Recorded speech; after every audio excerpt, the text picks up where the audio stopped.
Œuvre choisie de Mao Tse-tung, tome 5. Période de la Révolution et de l'édification socialiste. Points essentiels de la résolution adoptée à la réunion élargie du bureau politique du comité central du Parti communiste chinois. 18 février 1951. À la mi-février, s'est tenue une réunion du bureau politique à laquelle ont participé les camarades responsables des divers bureaux du comité central. Différents problèmes importants y furent discutés.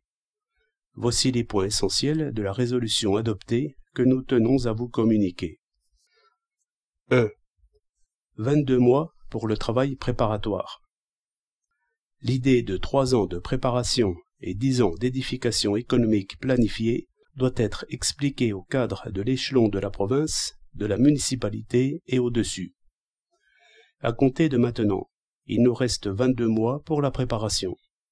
Il convient donc d'accélérer notre travail dans tous les domaines. 2. Le mouvement de propagande et d'éducation pour la résistance à l'agression américaine et l'aide à la Corée. Il faut poursuivre ce mouvement à l'échelle nationale. Il s'agit de le développer en profondeur là où il est en cours et de le déclencher là où il n'a pas encore commencé, en sorte que, partout dans le pays, chacun puisse recevoir une telle éducation. 3. La réforme agraire. 1. Interrompre partout la réforme agraire pendant la saison des grands travaux agricoles et faire le bilan de l'expérience. 2. S'efforcer d'obtenir une bonne récolte cette année. 3. S'appuyer sur la conférence des représentants des paysans du district et les cours de formation. 4.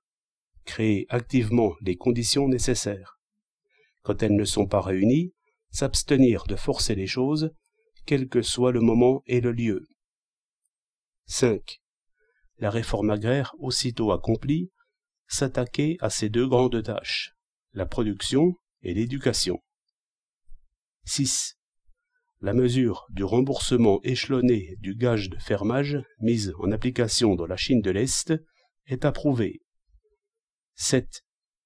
Convaincre les paysans qu'il y a avantage à ne pas recourir à la torture, qui est illégale. 8. Après la réforme agraire, augmenter le nombre des arrondissements et des cantons en réduisant l'étendue de leur juridiction. 4. La répression de la contre-révolution. 1. D'une façon générale, il y a lieu, en cas de condamnation à la peine capitale, de consulter les masses populaires et d'en informer les personnalités démocrates. 2. Exercer un contrôle strict, se garder de frapper sans discrimination et éviter les erreurs. 3. Prêter attention à la couche intermédiaire et déceler avec prudence les contre-révolutionnaires dissimulés parmi le personnel hérité de l'ancien régime et les intellectuels nouvellement admis dans nos rangs. 4. Prêter attention à la couche interne, déceler avec prudence les contre-révolutionnaires qui se sont infiltrés dans le parti et renforcer au maximum la garde des informations confidentielles. 5. Par ailleurs, éduquer les cadres et les soutenir dans leur travail. 5. Le travail dans les villes. 1. Les bureaux et sous-bureaux du comité central, ainsi que les comités du parti pour les provinces, les municipalités et les régions administratives, doivent tous cette année tenir 2 réunions sur le travail urbain avec l'ordre du jour prévu par le comité central et lui présenter 2 rapports consacrés à ce sujet. 2. Renforcer la direction des comités du parti sur le travail urbain et appliquer la résolution de la 2e session plénière du comité central issue du 7e congrès du parti. 3. Éduquer les cadres pour qu'ils aient une idée nette de la nécessité de compter sur la classe ouvrière. 4. À l'usine, l'organisation du parti, l'administration, le syndicat et l'organisation de la Ligue de la jeunesse doivent placer leurs activités sous la direction unique du parti, avec comme tâche centrale l'accomplissement du plan de production. 5. s'efforcer d'améliorer graduellement la vie des ouvriers au fur et à mesure de l'accroissement de la production. 6. Le plan d'urbanisme doit s'inspirer de l'idée de favoriser la production et de servir les ouvriers. 7.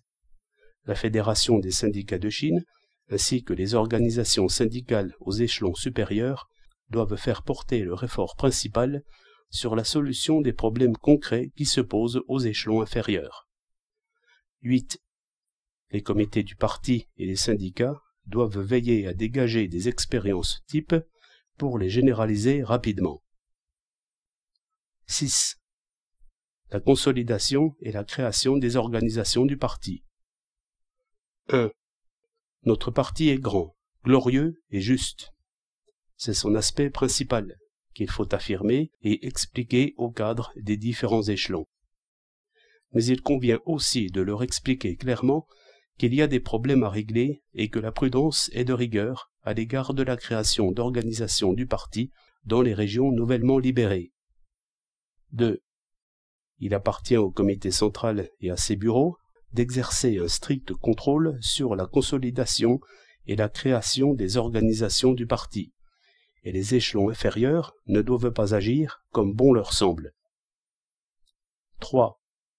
La consolidation du parti doit s'accomplir dans un délai de 3 ans. Voici les différentes étapes. 1 an, 1951, sera consacré d'une part à une éducation généralisée sur les qualités requises pour être un communiste digne de ce nom, de sorte que tous les membres du parti se fassent une idée nette de ces qualités, et d'autre part à la formation du personnel chargé du travail d'organisation. On procédera en même temps à des essais types. Puis, la consolidation du parti proprement dite aura lieu à la lumière de l'expérience acquise. Mais elle pourra commencer dans les villes dès 1951. Au cours de ce mouvement, on exclura d'abord les gens de la 4e catégorie. Ensuite, une distinction sera faite entre les gens de la 2e catégorie et ceux de la 3e catégorie. Ceux d'entre eux qui, malgré l'éducation qu'ils auront reçue, ne répondront vraiment pas aux conditions requises, on les persuadera de quitter le parti. Mais il faut s'assurer qu'ils s'en retirent de leur plein gré, se garder de les froisser et de répéter le procédé du déplacement de Pierre de 1948. 4. Le principe de prudence s'imposera pour la création d'organisations du parti dans les villes et les régions nouvellement libérées. En ville, les organisations du parti devront être établies surtout parmi les ouvriers d'industrie. À la campagne, ce n'est qu'après l'accomplissement de la réforme agraire qu'on pourra admettre dans le parti ceux qui, grâce à l'éducation, réunissent les conditions requises et créer des cellules du parti. En général, le nombre des membres d'une cellule rurale doit se limiter à 10 au cours des 2 premières années. Dans les villes comme à la campagne, le parti doit entreprendre une éducation sur les qualités requises pour être un communiste parmi les éléments actifs désireux de la recevoir, et admettre ensuite dans ses rangs ceux d'entre eux qui, grâce à cette éducation, réunissent effectivement les conditions voulues. 7. Le travail de front uni. 1. Le comité central demande à ses bureaux et sous-bureaux, ainsi qu'au comité du parti pour les provinces, les municipalités et les régions administratives, de tenir tous en 1951 2 réunions pour discuter du travail de front uni et de lui présenter par la suite 2 rapports consacrés à ce sujet. 2. Il importe d'expliquer clairement au cadre la nécessité de renforcer le travail de front uni. 3. Sur la base de la lutte contre l'impérialisme et le féodalisme, nous devons unir à nous les intellectuels, les industriels, les commerçants, les personnalités des milieux religieux, les membres des partis démocratiques et les démocrates sans parti, et les éduquer. 4. Il convient de mener un travail consciencieux parmi les minorités nationales, pratiquer l'autonomie régionale et former les cadres issus des minorités nationales. Voilà les 2 tâches centrales. 8. La rectification du style de travail. Ce mouvement aura lieu une fois par an, en hiver. Il doit être bref. La tâche est de procéder à un examen du travail, de dresser le bilan de l'expérience acquise, d'exploiter les succès et de corriger les insuffisances et les erreurs pour éduquer ainsi les cadres.